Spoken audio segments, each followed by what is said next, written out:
Hi, my name is Andrew Berry and thank you for joining me in my Resizing Repair DVD, part of the Professional Jewellery Repair Series.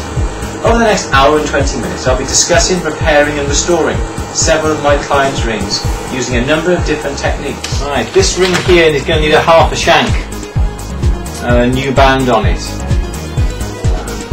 Whatever it is, turn that off. Like that, and then we'll just have a softer flame, I think, there. Just gently warm it on the line.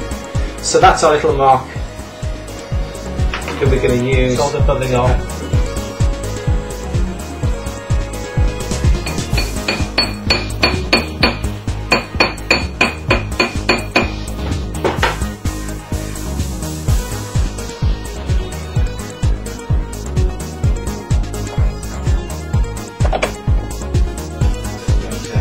Put the blade on the side of my thumb to steady it. Just roll it around. Traction tighter, take it all the way around.